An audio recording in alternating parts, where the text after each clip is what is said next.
खुलुमबाय आं सिबि रानि ब्रह्म गोजोन फुंबिलिनि बयनिसिमबो गाहाम हामलायनायखौ जासिहरनाय थाबाय आसा खालामो नोंथांमोना गासिबो मोजाङैनो दङ नोंथांमोननि थाखाय आं गोदान मोनसे भिडिअ लानानै फैबावबाय अन्नानै भिडिअखौ जोबजासिम नायलांदो गारि मटर खारफुबाय थानाय समावनो दालाङा बायस'दों हरखाबै दालां बायस'नायनि जाहोनाव गंबा गंद' गारिसा दैयाव गलांदों जायजों दासिम 60 सुबुङा जिउ खोमानो गोनां जाबाय आरो गोबांखौनो खुनु रोखोमै रैखा खालामनो हादों गारि गलांनायफोरनि मादाव गंनै ट्राक गंसे बोलेर' एसइउभि गंनै पिकआप भेन आरो साखा खबनै माखासे गारिफोर गंसे टेंकारा खुनु रोखोमै हाखराव गलांनायनिफ्राय बा दैयाव गलांनायनिफ्राय रैखा मोननो हादों गुजरातनि पाद्रा टाउननि साखाथियाव थानाय गम्भीरा ब्रिज बा दालाङानो हरखाबै बेबायदि बायस'दों बे दालाङा आनन्दनिफ्राय बादोदरा जिल्लाखौ फोनांजाबोमोन दालाङा बायस'नायनि थाखाय बा दालां बायस'नायनि थाखाय 50 किल'मिटार गोजान लामाजों गिदिंनानै थांनो गोनां जासिगोन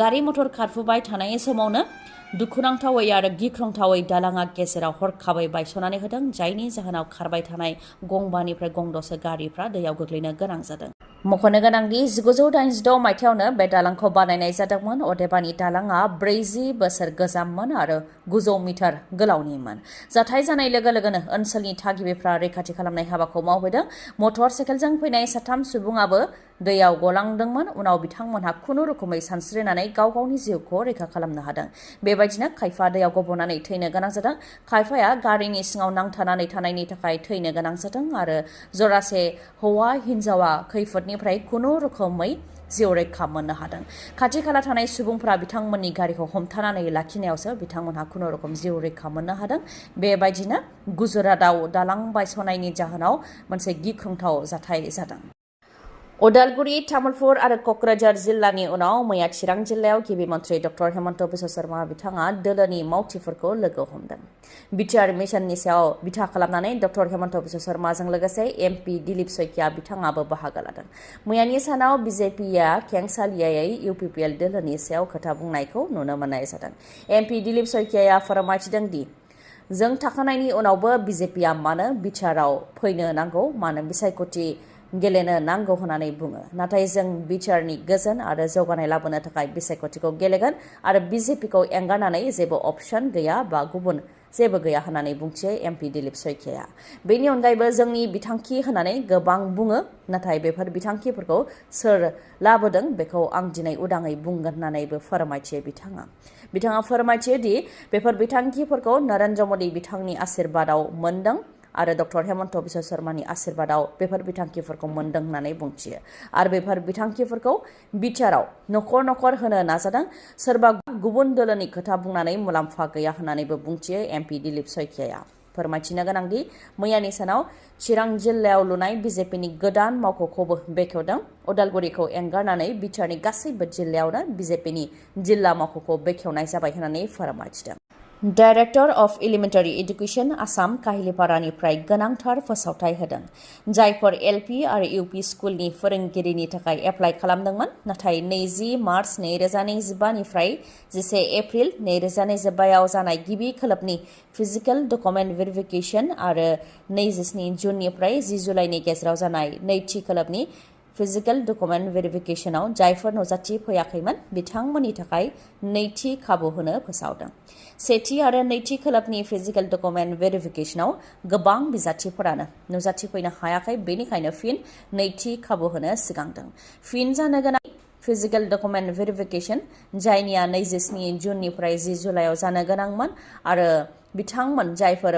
बाराक भेलि रिजननि थागिबिफोर जायफोरा हा गिसिगानाय आरो लामा बन्द जानायनि थाखाय फैनो हायाखैमोन बिथांमोननि फिजिकेल डकुमेन्ट भेरिफिकेशना फिन 11 जुलाइनिफ्राय 12 जुलाइनि गेजेराव जागोन गिबि खोलोबनि जायना 20 मार्चनिफ्राय 11 एप्रिलनि गेजेराव जादोंमोन बिथांमोननिया 14 जुलाइआव जागोन मख'नो गोनांदि समा फुंनि 10 रिंगानिफ्राय बेलासि 5 रिंगासिम जागोन नाथाय मा जाहोननि थाखाय नुजाथि फैनो हायाखैमोन बेनि गनायजाथाव कपि लानानै फैनो नांगोन आरो जुदि नैथि खाबु होनायावबो फैबावनो हायाब्ला मुंखौ दाननाय जागोन होननानै रोखायै मख'दों थावनिया रहिका Assam agriculture university international guest house Khanapara सोरखारि बिथांखिफोरखौ लानानै आसामनि गिबि मन्त्रि डक्टर हेमन्त बिश्व शर्मा बिथांनि माखासे बिबुंथि।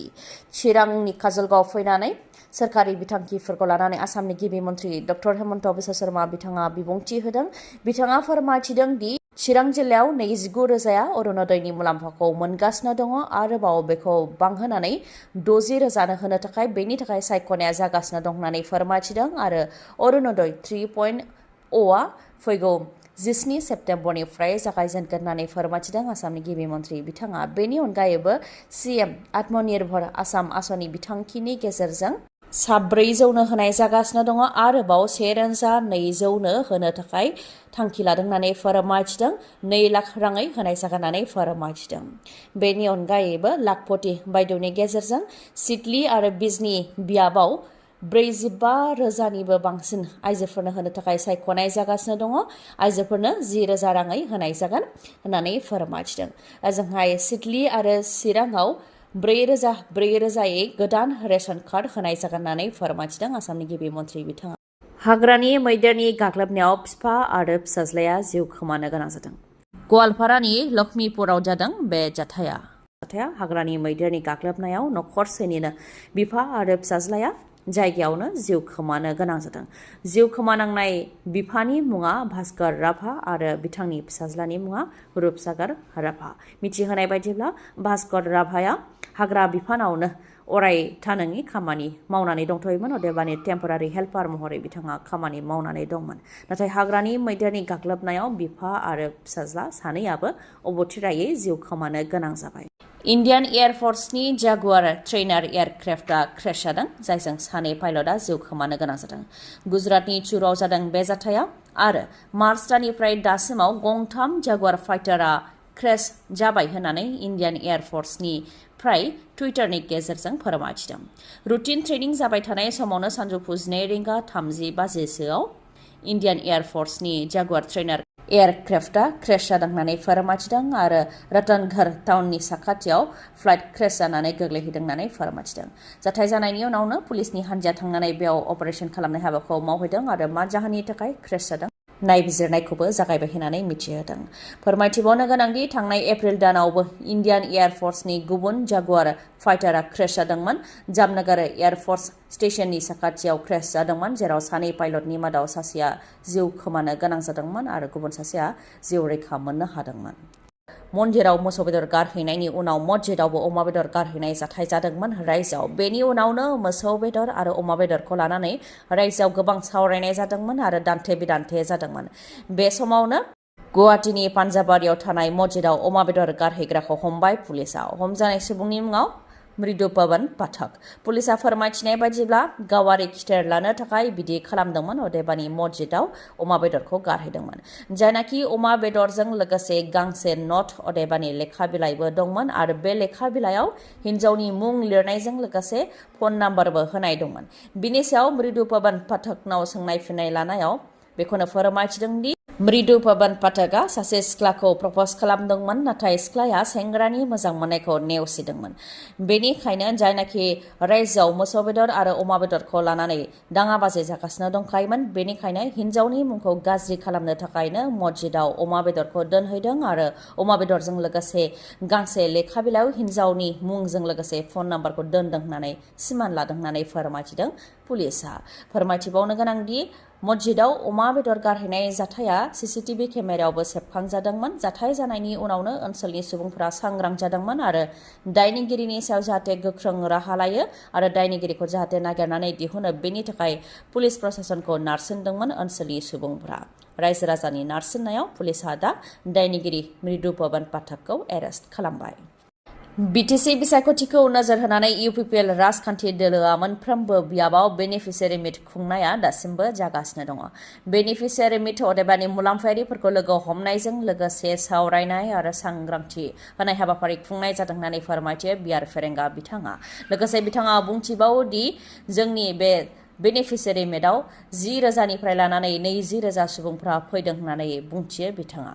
लोगोसे बिथाङा बुंथिबावो दि जोंनि समाजाव बर' आरो अना बर' खालामनानै सोरबा राजखान्थि खालामनो नागिरदों बर' हारिखौ बोखावनो नागिरदों सोरबा बाथौ सोरबा बोलि सोरबा ब्रह्म सोरबा बिबार बेबायदि बोखावनो नागिरदों आरो ख्रिस्टियाननि गेजेरावबो बेबायदि खालामनो नागिरदों होननानै बुंथियो बर'फोरखौ लेथेर फेथेर खालामनो थाखाय नाजादों बेनिखायनो हारि रैखाथिनि थाखाय आरो गुबुन गुबुन हारिनि गेजेराव खौसेथि लाबोनो थाखाय सांग्रांथि लाबोनो थाखाय सावरायनाय जादों होननानै फोरमायथिदों बिआर फेरेंगा बिथाङा दिनैनि भिडिअआ एसेनोसै गाबोन फिन लोगो मोनफिनबावगोन नोंथाङा जुदि आंनि भिडिअखौ मोजां मोनदोंबा लाइक कमेन्ट आरो शेयार खालामनो दाबाव गोजोन्थों